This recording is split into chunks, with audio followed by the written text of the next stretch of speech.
자, 오늘은 우리 지난 시간에 이어서 믿음으로 말미암는 의에 대한 내용들을 다루고 있는데요.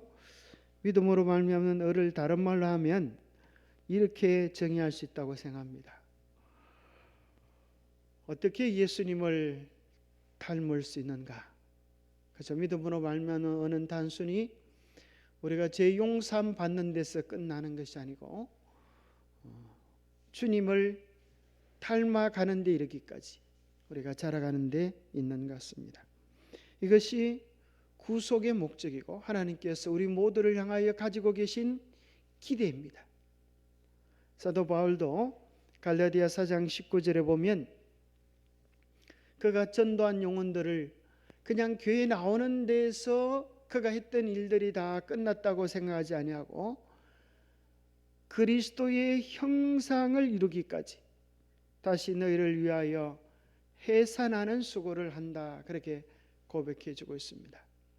그래서 우리의 생애의 목적은 그리스도의 형상을 이루는 것입니다. 교육의 참된 목적도 잃어버린 하나님의 형상을 회복하는 것입니다. 성경 속에서 예수님을 가장 닮은 사람이 있다고 하면 누구일까요? 아마 우리가 사도 요한을 생각해 볼 수 있습니다. 그래서 사도 요한은 예수님처럼 걷고 예수님처럼 말하고 예수님의 냄새가 가장 많이 나는 그런 제자였다고 전해집니다. 그런데 원래는 우리가 아는 것처럼 별명이 뭐였어요? 우리의 아들이다. 우리의 아들이라고 하니까 얼마나 한성질했다고 하는 것을 발견하게 됩니다. 이 사마리아 땅에 가서 복음을 받아들이지 않자 요한이 이렇게 요청하지 않습니까? 예수님, 하늘에서 불이 내려와서 저놈들을 다 그냥 불살랐으면 좋겠습니다. 그러면 좀 속이 후련할 것 같습니다. 그렇게 하죠. 성질이 정말 불같은 사람이 거듭나고 나서 그가 마지막으로 기록한 요한 1, 2, 3세에 보면 그 중심 주제가 뭔가 하면 그죠? 사랑하라. 그것이 그의 마지막 핵심 기별의 내용이었음을 우리는 발견하게 됩니다. 어떻게 정말 화통을 삶아 먹은 같이 고함 소리가 컸던 그 요한이 도대체 어떻게 해서 예수님을 닮은 제자로 변하게 되었을까요? 그 비결이 무엇일까요? 성화된 생애에 보면 사도 요한을 이렇게 소개해 주고 있습니다. 요한은 예수님과 같이 되기를 갈망하였다. 그죠? 그의 마음속에 갈망이 있었습니다. 어떤 상담 교육을 하게 되니까 그 목사님께서 이런 숙제를 내줘요. 앞으로 이제 죽을 날까지 100살에 죽는다고 하면 혹은 90살에 죽는다고 하면 그때까지 10년 단위로 꿈을 한번 기록해 보시오. 그렇게 숙제를 한번 내주시는데 우리가 숙제를 잘 안 해오자 교수님 이렇게 말씀하십니다. 몇 년에 뭐에 대한 꿈이 없는 사람은 설계도 없이 집을 지으려고 하는 사람과 같다. 설계도 없이 집을 지으면 집이 어떻게 제대로 된 작품으로 만들어질 수 있겠나. 그와 마찬가지로 여러분의 인생도 10년, 20년, 30년 죽기 전까지 내가 꿈꾸는 꿈을 한번 그려보는 것은 너무나 중요한 것이다. 그런 얘기를 하시는데 꽤 일리 있는 이야기 같습니다. 여러분 앞으로 이제 여러분 남아있는 생애 동안에 정말 이루고 싶은 꿈이 무엇이냐라고 묻는다면 앞으로 10년 후에는 뭘 하고 20년 후에는 뭘 하고 그런 게 있습니까? 아니면 그냥 잘 죽고 싶습니다. 그런 생각만 있습니까? 뭔가 꿈이 필요한 것 아니겠습니까? 그런데 요한은 그의 마음속에 꿨던 꿈, 갈망이 한 가지 있었는데 그것은 내가 꼭 예수님처럼 되고 싶다. 예수님께 가까이 나아가면 나아갈수록 자기와 예수님이 너무 다르다는 것을 끊임없이 발견하게 되지만, 그러나 그는 결코 포기하지 아니하고 매일매일 주님을 바라보고 집중하는 것 속에 자아를 잊어버리게 되고 결국에는 예수님을 닮은 사람으로 서게 되어집니다. 그것이 하나님께서 우리 모두를 향하여 가지고 계신 원래의 계획입니다. 그리스도의 사랑에 변화시키는 감화 아래서 마음이 온유하고 겸손하게 되었다. 여기 보니까 무엇이 요한을 변화시키는가? 그리스도의 사랑의 감화라 그랬습니다. 그렇죠? 그래서 우리가 예수님을 생각하면서 뭘 많이 느끼면 느낄수록 좋은 거 하면 예수님이 나를 참 사랑해 주시는구나, 이런 걸 좀 느끼면 좋겠어요. 그렇죠? 그저 예수님이 몇 살에 뭐 했고 이렇게 숫자적으로 아는 것도 중요하지만 예수님과 우리의 개인의 관계 속에서 예수님 그러면 나를 향한 그분의 사랑이 가슴에서 느껴지는 그런 만남이 되면 참 좋지 않겠어요? 그러면서 그 사랑이 우리를 변화시킨다는 것입니다. 그 사랑을 느끼는 것만큼 마치 꽃들이 햇빛을 받는 만큼 아름다워지고 과일들이 햇빛을 받는 양만큼 맛을 내는 것처럼 우리도 예수님의 사랑을 느끼는 것처럼, 느끼는 것만큼, 예수님의 사랑을 감지하는 것만큼 우리도 그분을 닮아가게 될 것입니다. 자아는 예수님 안에 감추어졌다. 그는 살아계신 포도나무와 밀접히 연결되어 신의 성품에 참여하는 자가 되었다. 그리스도와 교제하게 되면 언제나 그렇게 될 것이다. 이것이 참된 성화이다. 여기 보니까 이것은 단지 사도 요한에게만 이루어진 특별한 일이 아니라 살아계신 포도나무와 밀접히 연결된 사람에게는, 매일 예수님과 깊은 교제를 즐거워하는 사람들에게는 언제나 그렇게 될 것이다. 이것은 과학 법칙이라고 하는 거예요. 구속의 과학의 법칙이라는 거예요.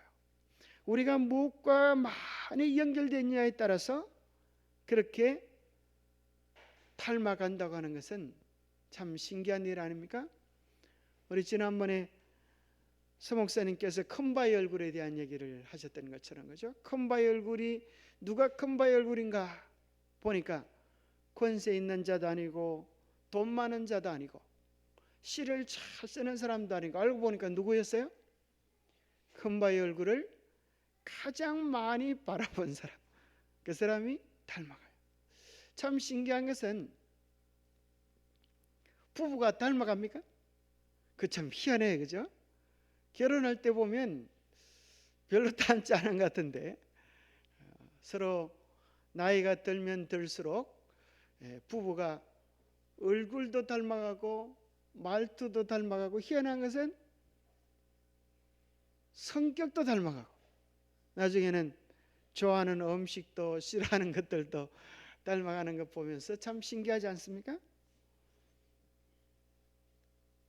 우리가 정말 예수님을 사랑하고 예수님을 생각하면 우리가 예수님을 닮아가게 되는 것은 지극히 정상적인 것입니다. 마치 뱀이 허물을 벗어버리듯 우리가 예수님 닮지 않은 것들을 다 벗어버린 어느 날, 요한일서 3장에 나오는 말씀처럼 우리가 그와 같을 줄을 아는 것은, 그렇습니다. 우리가 그와 같을 줄을 아는 것은 우리가 주님과 같이 되어지는 그 아름다운 꿈을 우리가 꿀 수 있으면 좋겠습니다. 자, 이게 뭐라고 또 약속이 되어지는가 하면, 개개인의 품성 가운데는 뚜렷한 결점들이 있을 수 있으나 우리 각자는 각기 다른 결점들을 가지고 있어요. 여러분, 성격이 화끈한 사람이 예수님 닮기 좋을까요? 성격이 부드러운 사람이 예수님 닮기 좋을까요? 부드러운 사람이 좀 유리할 것 같지만은 알고 보니까 부드러우면 부드러운 사람 나름대로 자존심이 있고 성질이 대단한 사람은 그 나름대로 또 자존심이 있어요. 결국은 자존심을 버리지 않으면 우리는 아무도 예수님 닮아갈 수가 없어요. 이제 어떤 분이 충청도 가서, 경상도 사람이 충청도 가서 이제 전도를 해보니까 그렇게 재밌다는 거예요. 집집 방문하면서 방문할 때마다 다 그 사람들이 막 어서 오시라고 환영하고 막 오늘 전도에 오라 그러면 다 알았다는 거예요. 다 알았다는 거예요. 근데 막상 집회를 하면 오늘 오기로 약속했던 사람들 아무도 안 와. 그래서 그 다음날 가서 물어본다는 거예요. 어제 알았다고 그래놓고 왜 안 오셨냐고. 우리가 알았다고 했지 언제 간다고 했냐고. 그렇게 다 저 부드럽고 천사 같고 올 것 같지만 또 버리지 않는 자는 여전히 존재하는 것입니다. 근데 조금 유리하긴 한 것 같아요. 충청도 사람들을 뭐라 그래요? 양반이다 그러잖아요. 그죠? 충청도 사람들이 양반이다. 그래서 보면 그 사람들은 좀 그런 거 있어요. 경상도 사람들은 좀 직설적으로, 그죠? 이렇게 하면 하고 안 하면 안 하고, 가면 가고 안 가면 안 가고, 싫으면 싫고 좀 좋다 이게 화끈하게 바로 드러냅니다. 근데 충청도 사람들은 뭐 싫어도, 그죠? 싫어도 뭐 그렇게 표현하지 않고 좋아도 그렇게 표현하지 않고 아주 원만합니다. 그래서 여유가 있는 걸 보면 좀 닮기 좀 편할지 모르겠어요. 제가 충청도 가가지고 그랬습니다. 야, 충청도 한번 제가 3년 살아봤거든요. 거기 그 살아보고 이제 이렇게 얘기했어요. 야, 충청도 사람들은 참 달콤한 홍시처럼 어떻게 다들 이렇게 성격이 좋으십니까? 그러니까 거기 옆에 그 얘기를 듣고 있던 장로님이, 목사님 큰일 날 소리 하지 마십시오. 홍시 잘못 먹었다가, 홍시가 아니고 꽃가미 홍시가 어쨌든 그거 잘못 먹다가 까딱 잘못하면 그 안에 씨가 있어가지고 큰일 나는 수가 있습니다. 그러더라고요. 홍시도 뭐가 있어요? 씨가 있어요. 그렇죠? 꽃감도 씨가 달콤하게 생각하지만은 그 속에도 뭐가 있어요? 해를 끼칠 수 있는 씨가 있다고. 정신 바짝 차리라고 그렇게 얘기를 해주던 생각이 납니다. 우리는 다 부드럽건 또 딱딱하건 우리의 성격 여와 상관없이 우리 가운데 뚜렷한 결점들이 있을 수 있을까요?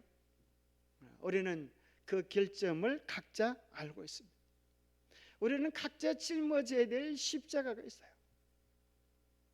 우리는 때로 이런 생각을 할 때가 있습니다. 상대방을 보면서 저 사람 짊어진 십자가는 참 가볍고 좋겠네. 나도 저 사람 입장에 돼 있다고 하면 얼마나 신앙생활도 열심히 하고 행복하고 재밌게 살까. 근데 막상 그 사람한테 물어보면 뭐라 그래요? 참 당신은 참 신랑이 교회도 열심히 다니고 신실하고 좋아 봅니다. 얼마나 좋습니까?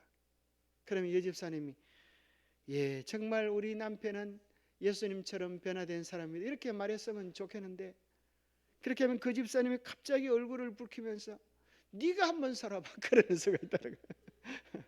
그러니까 집안에서 일어나는 소식은 아무도 모른다는 거예요.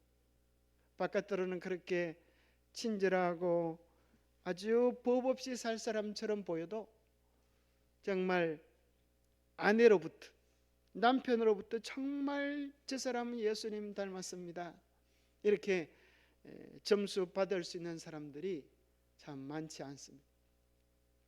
우리는 아는 사람들에게, 또 가까운 사람들에게 우리는 때로 뭐 해지기 쉬워요? 몰인정해지기도 쉽고, 또 가깝다고 해서 예의를 잃어버릴 수도 있습니다. 그래서 우리는 늘, 우리 모두는 다 거듭나지 않으면 쓸모없는 사람들이라고. 마치 모든 좋은 묘목들은 다 뭐 해야 돼요? 반드시 접붙임을 해야 쓸모있는 과실을 맺을 수 있습니다. 우리 모두는 마찬가지입니다. 우리는 결점이 있을 뿐 아니라 우리가 짊어진 십자가는, 우리 생각에는 내가 세상에서 제일 큰 십자가를 짊어지고 있다, 다들 그렇게 생각합니다. 남의 십자가는 가볍고 내 십자가는 무겁다라고 생각하지만 주님께서 보시기에는 뭐라 그럴까요? 주님께서 보시기에 뭐라 그럴까요?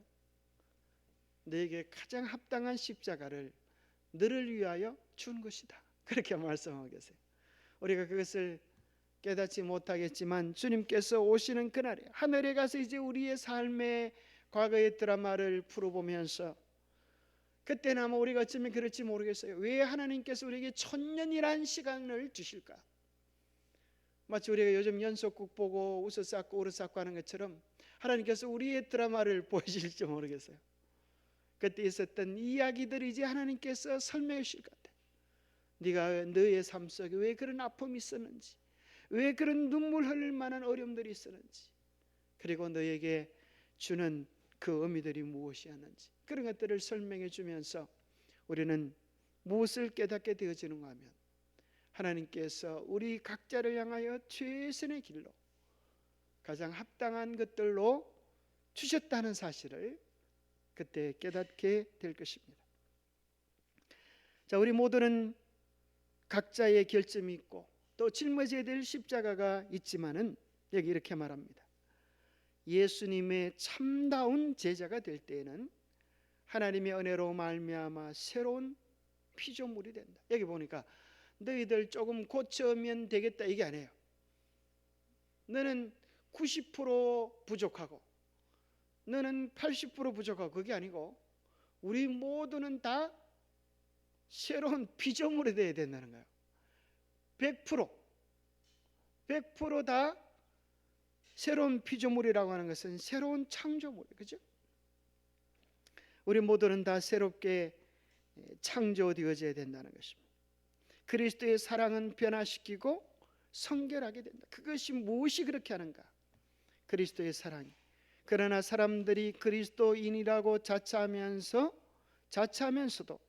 생애에 관련되는 모든 일이 있어서 신앙으로보다 더욱 성장한 남녀, 곧 성품과 기질 가운데서 그리스도의 산 대리자로 변화하지 못한다면 그들은 그리스도와 아무런 관련도 없는 자들이다. 여기 보니까 예상을 두지 않아요, 그죠? 우리의 일상생활 속에서 그리스도의 대리자로 변화되지 못한다면, 우리가 예수님의 모습을 나타내지 못한다면 미안하지만 너희들은 나와 아무 상관이 없다. 그래서 결국은 우리 신앙생활 속에서의 결론은 뭐 또나 개가 아니고, 그죠? 또든지 뭐든지 주님을 닮든지 누구를 닮든지 뒷집 아저씨를 닮든지 둘 중에 한 가지밖에 없다. 그래서 우리는 절대로 이런 말을 하면 되겠어요. 우리가 어떻게 예수님을 닮겠습니까? 이런 말을 할 필요가 없어요, 그죠? 그건 우리에게 주님께서 기대하시는 뜻이 아니니까. 그러면 누구의 말을 지지해 주는 거야? 우리는 사단을 편들고 있는 거야. 우리는 예수님을 닮아가야 하고 닮을 수밖에 없는, 또 우리 속에 그 DNA를, 새로운 성품을 주님께서 넣어주시는 것입니다. 우리가 거듭난다고 하는 것은 우리의 기질이 변화되는 것이 아니라 예수님께서 우리에게 새 성질, 새 성품, 그것을 넣어주신다는 것입니다. 밀가루 속에 뭐가 들어와요? 누룩이 들어오듯이 새 생명이 들어오는 것입니다. 그것을 우리는 발견해야 합니다. 너희 마음에 그리스도를 주로 삼아 거룩하게 하고 너희 속에 있는 소망에 관한 이유를 묻는 자들에게는 대답할 것을 항상 준비하되 온유와 두려움으로 하고 너희 마음에 그리스도를 주로 삼아 거룩하게 하고, 예수님이 우리의 삶의 주인이 되는 것입니다. 예수님은 신성이신데 이 땅에 오셔서 인성의 몸을 취하시고 사람처럼 되셔서 사람의 생애를 사셨습니다. 어떤 분이 이렇게 표현했습니다. 예수 그리스도를 개인의 구주로 영접하면 우리 속에 그리스도의 신성, 신적인 능력이 우리 속에 들어온다. 그럼 놀라운 거 아니에요, 그죠? 마치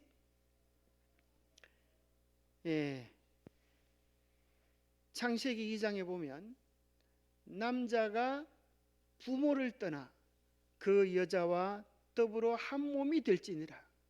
이것을 에베소서 6장에 보면 뭐라고 이야기하는가 하면 그리스도와 교회에 대한 비밀이다 그래요. 그래서 여기 남자는 누구를 뜻합니까? 예수 그리스도를 뜻합니다. 예수 그리스도께서 아버지를 떠나셔서 이 땅에 오셔서 교회와 여자들과 우리와 하나가 되신다는 거예요.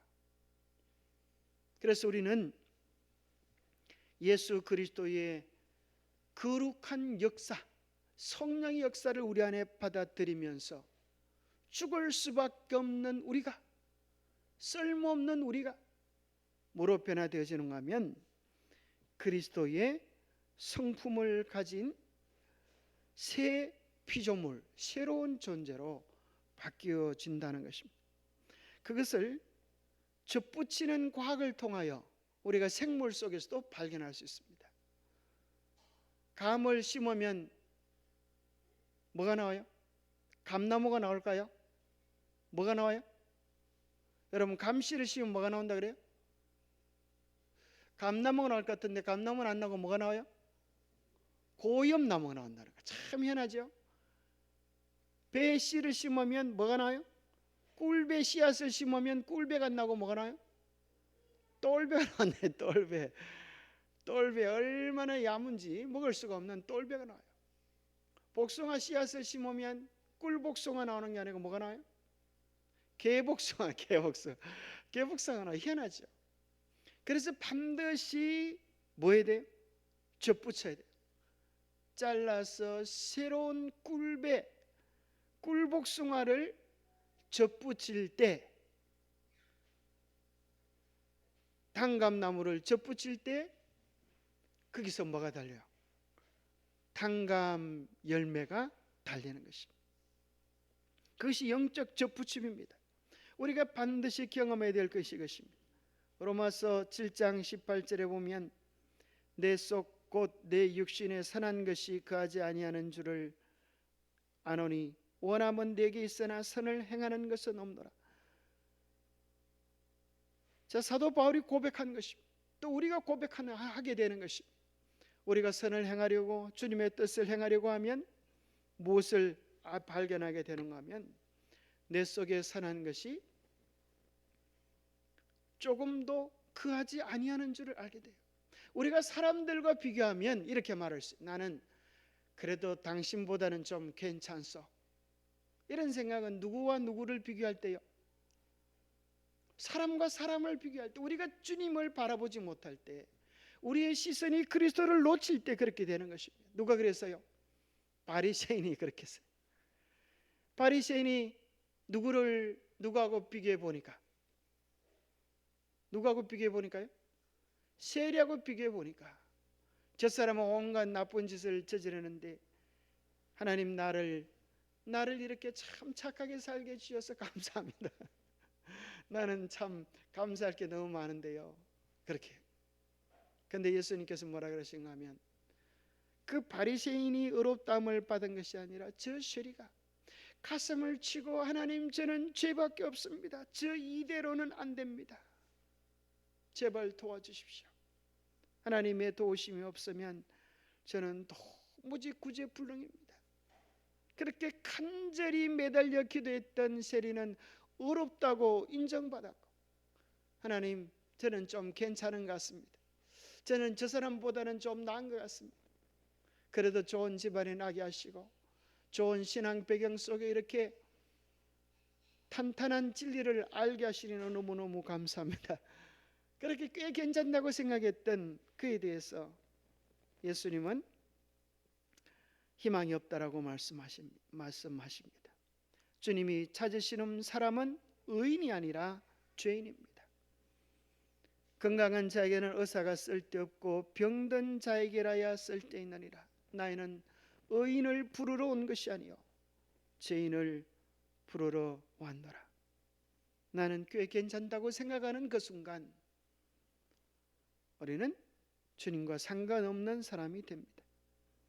너희가 맹인이 되었더라면 죄가 없으려니와 본다고 하니 너희 죄가 그대로 있느니라. 우리 스스로 뭔가 할 수 있다고 생각할 때, 나는 나를 바르게 인식하고 있다고 생각할 때, 믿음이 이 정도 되었으면 좋다고 생각할 때 주님 뭐라고 말씀하는가 하면 네가 본다고 하니 너희의 죄가 그대로 있느니라. 보지 못하는 영적 속임을 깨닫고 주님 앞에 나갈 때 비로소 영적 눈이 열려지고 우리의 실상을 보게 되어지는데, 예수님 여기까지 관여하실 필요가 없습니다. 예수님 그것까지 이야기하시면 정말 곤란합니다. 자꾸 그러시면 저 교회 안 나올지도 몰라요. 이렇게 협박을 할 수도 있는. 그냥 편하게 신앙하도록 내버려 두십시오. 그저 오빠만 강남 스타일이 아니라 저도 제 나름대로 신앙 스타일이 있습니다. 제 신앙 스타일을 깨려고 하지 마십시오. 더 이상 관여하는 것 원치 않으십니다. 그렇게 말할 수 있습니다. 콩나물이 위장 안으로 들어옵니다. 입을 거쳐서 위장으로 들어오면 위장 위액이 콩나물을 마중 나갑니다. 그리고 이제 위액이 뭐라 그런가 하면 자 우리 슬슬 한번 시작해 볼까? 그런 거예요. 콩나물이 뭐라 그럴까요? 뭘 시작한다고? 그렇게 말하면 이제 위액이 말합니다. 네가 이제 우리 주인의 몸속에 들어왔기 때문에 나는 너를 완전히 녹여서 주인의 몸으로 만들어 버려야 돼. 그것이 내 사명이야. 근데 콩나물은 뭐라 그런가 하면 나는 주인의 몸속에 들어와 있는 것으로 좋게 더 이상 내가 부수어지거나 내 스타일이 손상당하는 것을 원하지 않아. 이야기가 다른데 둘이 이제 한판 붙는 겁니다. 그래서 콩나물이 이기면 무슨 일이 벌어질까요? 콩나물이 이기면 어떻게 될까요? 도하여 내친 말이고 위액이 이기면 어떻게 돼요? 녹아져서 주인의 몸으로 바뀌어집니다. 신앙도 그렇습니까? 우리는 교회에 다니면서 예수님 내 스타일로 그냥 신앙하게 내버려 두세요. 내가 뭐 교회 안 나오는 것도 아니고 나오긴 나옵니다. 그래도 뭐 안식일 날은 나오잖아요. 그러니까 안식일 교인이라고 하잖아요. 더 이상 뭐 저보고 뭐 자꾸 귀찮게 하면 진짜 저 교회 안 나갑니다. 이렇게 하나님 앞에 엄포를 놓기도 합니다. 우리가 맹인이라고 하는 사실을, 우리가 죄인이라고 하는 사실을, 우리가 주님이 도와주지 않으면 희망이 없다고 하는 사실을 깨달을 때 주님은 우리 안에서 당신의 일을 시작하실 수가 있습니다. 우리 자신을 전적으로 주님의 수술대 위에 올려놓을 때 주님은 우리를 변화시킬 수 있습니다. 수술 환자가 반드시 해야 되는 일이 있는데 그것이 뭐예요? 마취를 시키는 겁니다. 만약에 마취를 안 시키고 수술한다 그러면 환자가 말이 많을 것 같아요. 그죠? 어서 양반 좀 살살하시오. 아빠 죽겠어. 가위가 너무 징그럽소. 좀 짠 거 없어? 뭐 이렇게 말이 많을 거예요. 그런 소리 하지 못하도록 어떻게 해요? 완전히 죽여버리죠. 그죠? 더 이상 관여하지 못하도록 죽여버리는 게 마취하는 겁니다. 깊은 잠에 들도록 해서 자신의 의견을 제한하지 못하도록 주님께 우리 자신을 온전히 드려서 주님께서 역사하여서 우리를 바꾸도록 우리 자신을 전적으로 드릴 때 우리는 변화함을 입을 수 있습니다. 우리 세계에서 가장 높은 산맥이 카타코람 산맥이라고 해서 1340m가 된다고 그렇게 한 내용을 봤습니다. 그러면 행함으로 말미암은 의는 뭔가? 죄라고 하는 것은 높은 질벽, 높은 수준에서 떨어져 버린 거예요. 우리가 깨지고 망가지고 고장이 나는 것입니다. 자기 스스로의 노력으로 이것을 기어 오르려고 하는 것, 이것이 행함으로 말미암는 의입니다. 바리새인들이 열심히 기어 올라오는 것이죠. 여러분, 아무 장비도 없이 줄 하나 붙잡고 100m를 올라올 수 있겠어요? 1000m를 올라올 수 있겠습니까? 만약에 1000m 올라왔다가 떨어지면 어떻게 될까요? 10m 올라왔던 것보다 더 큰 아픔을 경험할 수밖에 없습니다. 사람들이 자기 노력, 자기 수고로 하나님께서 원하시는 표준에, 그것은 이 산맥을 오르는 것보다 훨씬 더 높은 그런 그죠. 그런데 오늘날 많은 사람들이 자기 노력으로 자기 수고로 올라오려고 하는 것입니다. 거기에 대하여 로마서는 이야기하기를 하나님께 열심히 쓰나 올바른 지식을 따른 것이 아니니라. 하나님의 의를 모르고 자기 의를 세우려고 힘써 하나님의 의에 복종하지 아니하였느니라. 자, 예수님을 죽이려고 했던 사람은 누구예요? 제일 먼저 예수님을 죽이려고 했던 사람이 누구예요? 죄인입니까? 로마인입니까? 아니에요. 교회 지도자들이에요. 우리가 마태복음 12장에 보면 제일 먼저 예수님을 죽이려고 했던 결심을 하게 되어졌던 배경이 마태복음 12장에 보면 안식일 논쟁입니다. 바리새인들이 예수님이 안식일을 지키는 것 보니까 안식일을 깨뜨리는 것처럼 그렇게 여기지는 것입니다. 그래서 그들은 하나님의 영광을 위하여 예수를 처단하기로 작정합니다. 참 미안하죠? 바리새인들이 자기 의를 세우면 세울수록 하나님의 구원의 계획은 모르고 그것을 파괴시키는 일들에 앞장서는 것입니다. 자기들 딴에는 그렇게 하는 것이 바른 것인 줄 알았는데 나중에 알고 보니까 하나님의 뜻과 완전히 반대되는 길을 걸어가고 있습니다. 믿음으로 말미암는 칭의란 무엇인가? 그것은 인간의 영광을 티끌 속에 던지고 인간이 스스로의 힘으로 할 수 없는 것을 인간을 위해 행하시는 하나님의 역사이다. 참 놀랍죠.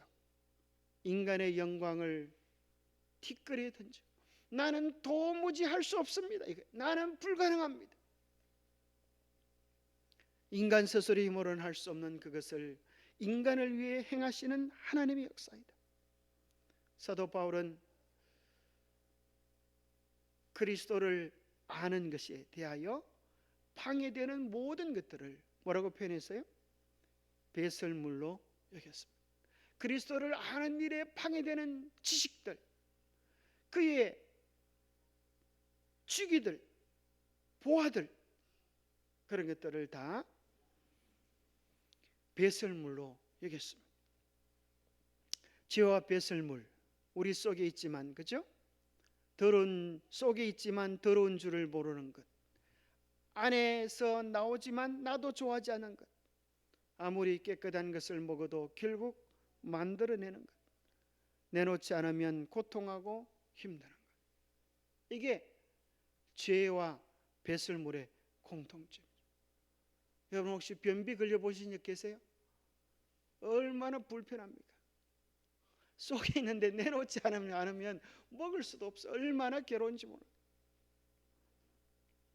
죄는 그보다 더한 것입니다. 내가 놓아야 사는 것입니다. 주님께서 우리에게 요구하시는 것은 사실은 금은 보화를 내놓아라, 이게 아니에요. 헌신을 내놓아라, 이것도 아닙니다. 우리가 가지고 있는 죄를 내놓아라 그러십니다. 왜요? 그래야 우리가 살기 때문에, 그래야 우리가 새롭게 될 수 있기 때문입니다. 여기 보니까 똥배라고 하는 책이 있어요. 똥배. 옛날에는 배가 좀 나오면 사람들이 그 안에 뭐가 들었다 그랬어요? 혹시 여러분 그런 소리 들어봤어요? 옛날에는 배가 좀 나오면 저 사람 인덕이 있나 보다, 이렇게 덕이 들었다고 생각했어요. 근데 요즘 이제 건강에 대한 관심을 가지고 나니까 덕이 들은 줄 알았는데 실제 조사해 보니까 덕은 안 들었고 그 안에 뭐가 들어있어요? 똥이 들어있어요. 그래서 이제 똥배라고 이제 이름이 나온 겁니다. 배가 나오면 똥배가 나오는 거예요. 그래서 사실은 많은 병들의 원인이 뭐예요? 비만이에요. 똥배가 나온 데서 많은 문제가 시작이 됩니다. 왜 똥배가 나올까요? 간단합니다. 그죠? 많이 먹었는데 먹은 것만큼 활동을 하지 않으니까 똥배가 나올 수밖에 없어요. 그죠? 먹은 것만큼 활동만 하면, 먹은 것만큼 운동을 하고 에너지를 활용하면 똥배가 나올 필요가 없어요. 그죠? 근육이 돼버리죠. 근데 참 희한한 것은 밥만 먹어 그런 게 아니고 뭘 먹어도 그럴까요? 뭘 먹어도 똥배가 나올까요? 물만 먹어도 똥배 자, 물만 먹어도 똥배가 나오기도 하지만은, 자, 나이살도 있습니까? 나이를 먹어도 똥배가 나와요. 근데 뭐 나이를 먹는다고 다 똥배가 나오는 게 아니고, 나이를 먹으면 나이에 걸맞는 활동을 해야 합니다. 그걸 다른 말로 뭐라고 하면 나이 값을 하라 이렇게 말하죠. 그래서 나이 값을 못하면 똥배가 나오는 거예요. 나이만 먹어서 똥배가 나오는 게 아니라 뭐도 먹으면, 지식도 많이 먹으면 똥배가 나옵니다. 지식을 가지고 뭐 하지 못하면요, 봉사하고 섬기고 활용하지 못하면 뭐 하게 돼요?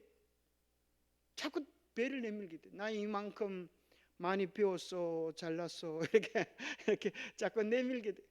그러면 사람들은 뭐라 그래요? 아이고 냄새나 좀 집어넣어 그러잖아요.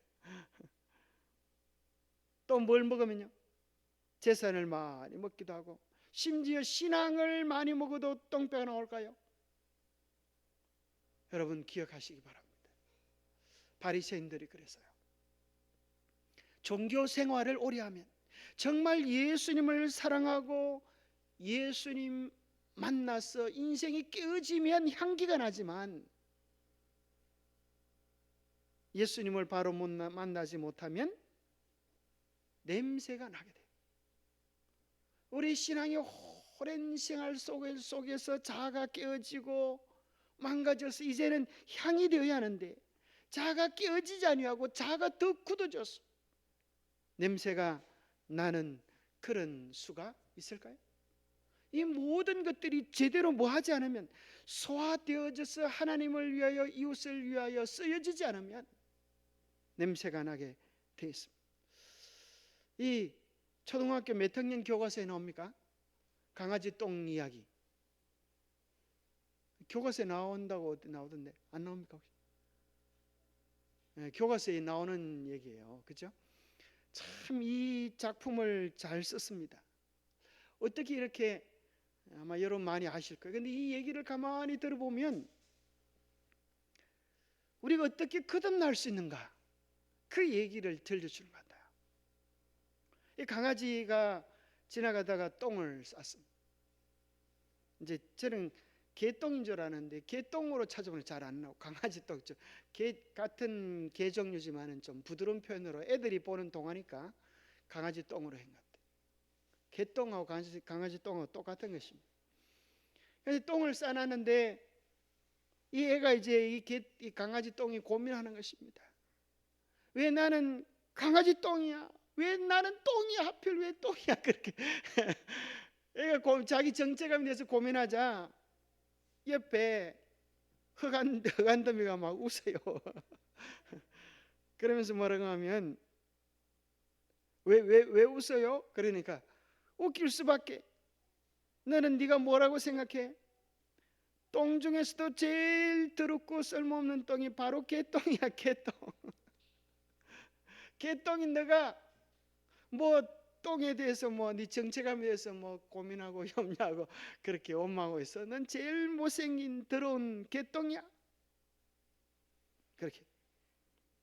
그러니까 얘가 막 놀리니까 이제 애기 똥이, 강아지 똥이 막 우는 거예요.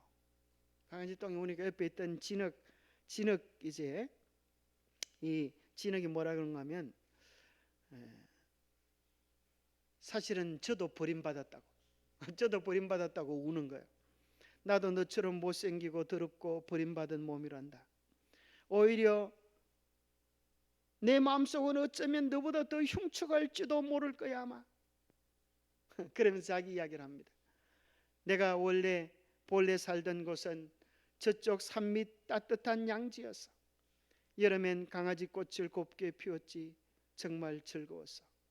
그리고 땅속에선 아기 감자들을 키웠었지. 그런데 어제 바딤자가 소달구지를 끌고 와서 흙을 파서 수레에 실었어. 그래서 나는 가슴 두근거리며 다른 애들과 함께 달구지에 실려 여기까지 왔어. 그래서 어떻게 됐는데 나 혼자 달구지에서 떨어져 버렸단다. 그러면서 이제 자기 이야기를 합니다. 이제 난 끝이야. 끝이라고. 내가 왜 끝인지 알아? 왜냐하면 나쁜 짓을 많이 했기 때문이야. 그래. 나쁜 짓을 많이 했기 때문에 주인이 자기를 버렸다는 거야. 더욱이 나쁜 짓을 많이 한 사람들은 괴로움이 다하단다. 그럼 너도 나쁜 짓을 했니? 그래서 괴로워? 자기가 했던 나쁜 짓을 이야기합니다. 비는 계속 내리지 않고 땅은 모두 갈라지고, 그런데 내 몸에 뿌리 박고 있던 아기 고추가 그나마 조금 있던 물기를 모두 빨아들여 버리는 거야. 자기 몸속에 있는 물기를 이제 아기 고추가 빨아들여 버려서 난 그 아기 고추가 너무나 미웠어. 그러던 어느 날 그 아기 고추는 견디다 못해 건대 말라 죽고 말았어. 왜 불쌍한 아기 고추를 살려주지 못했는지 지금도 가슴이 아프고 괴롭단다. 강아지 똥아, 난 이제 끝이야. 난 이런 죄를 지어서 아기 고추가 자기를 도와달라고 할 때 그걸 싫어하고 해서 걔가 말라 죽기 때문에 나는 이제 큰 죄를 짓기 때문에 끝이야. 아마 내일 이제 수레가 지나가다가 나를 치면 나는 가루가 되어서 없어져 버릴 거야. 나는 끝났어. 이렇게 이야기하는. 강아지 똥 보고, 울고 있는 강아지 똥 보고 한 위로의 말을 하는데, 하나님은 쓸데없는 물건은 하나도 만들지 않으셨어. 너도 꼭 무엇인가 귀하게 쓰일 거야. 죽기 전에 이제 착한 말 한마디 해준다고 이렇게 말합니다. 하나님은 쓸모없는 것은 만들지 않으셨어. 그 다음날 이제 얘는 드디어 마지막 죽음을 이제 기다리고 있습니다. 지나가던 수레가 자기를 치고 이제 끝장날 줄 알았는데, 지나가던 그 아저씨가 이건 우리 밭 흙이 아니야. 어제 이고 가다가 떨어뜨린 게로군.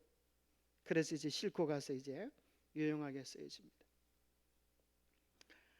그걸 보면서 이제 강아지 똥이 또 옵니다. 하지만 나갔던 더러운 똥이 어디 귀하게 쓰이겠어.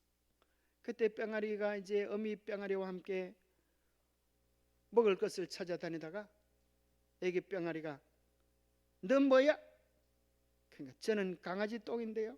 그렇게 이제 강아지 똥인데요. 그래.